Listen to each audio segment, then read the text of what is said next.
పోలవరం జిల్లా గొల్లగూడెం దగ్గర గోదావరి తీరంలో విషాదం చోటు చేసుకుంది. చేపల వేటకు వెళ్లి గోదావరిలో గల్లంతై 5గురు మృతి చెందారు. 5గురు మృతదేహాలను వెలికి తీశారు. మృతులు సుశీల, లక్ష్మి, భారతి, బాలరాజు, రమేష్ గా గుర్తించారు. వీరంతా గొమ్మకుత్తుగూడెం వాసులుగా గుర్తించారు.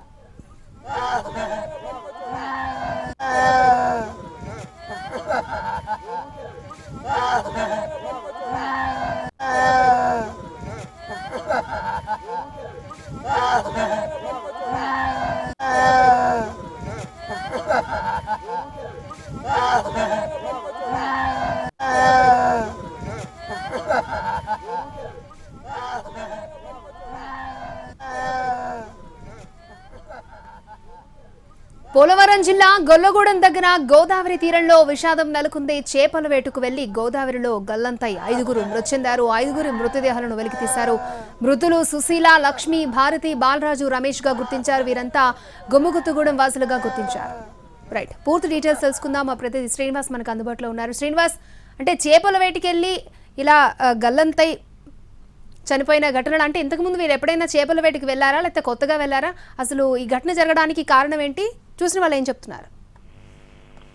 పోలవరం జిల్లా ఎట్టపాక మండలం గొల్లగూడెం సమీపంలోని గోదావరి నదిలో చేపల వేటకి వెళ్లేందుకు 5గురు గిరిజనులు ప్రమాదవస్తు కూడా అందులో మృతి చెందడం జరిగింది. అయితే వీళ్ళు ప్రతిరోజు కూడా ఇదే విధంగా గోదావరిలో వేటకు వెళ్తాం, గోదావరిలో వేట ఆడుకుని తీసుకుని వచ్చి మళ్ళీ తర్వాత కోనవరం, చింతూరు ఈ ప్రాంతాలకు వెళ్లి అక్కడ అమ్ముకుని వాటిని తీసుకుని వచ్చి వాళ్ళు ఎంత కూడా జీవనం సాగిస్తూ ఉంటారు.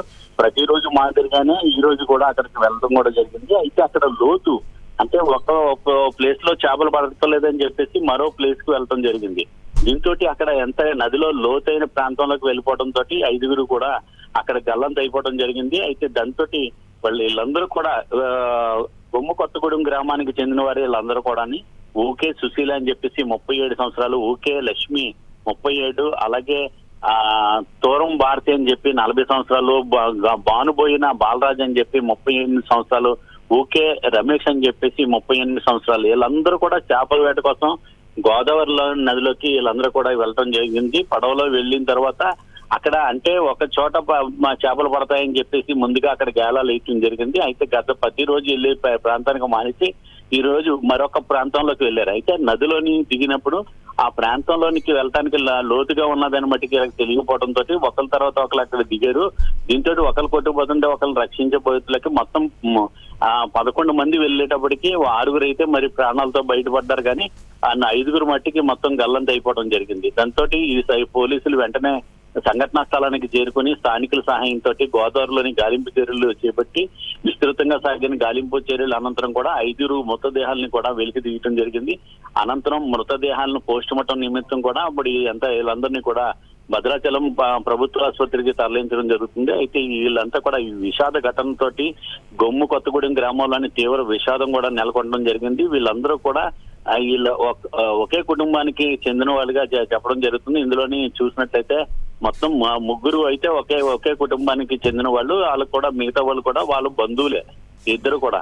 దాంతో 5గురు కూడా అక్కడికక్కడే 5గురు మృతదేహాలను కూడా అయితే బయటకు తీయడం జరిగింది. ఇప్పుడు ప్రస్తుతం భద్రాచలం ప్రభుత్వ ఆసుపత్రిలో వీళ్ళకి పోస్ట్ మార్టం నిర్వహించి మరికొద్దిసేపట్లో వాళ్ళకి మృతదేహాలను కూడా అప్పగించే అవకాశం ఉన్నది. మృతుల కుటుంబ సభ్యుల రోదల్లో స్థానికులు కంటతడి పెట్టించాయి. అయితే ఈ ఘటనపై పోలీసులు కూడా కేసు నమోదు చేసి కూడా దర్యాప్తు చేయడం జరుగుతుంది. ఓకే శ్రీనివాస్.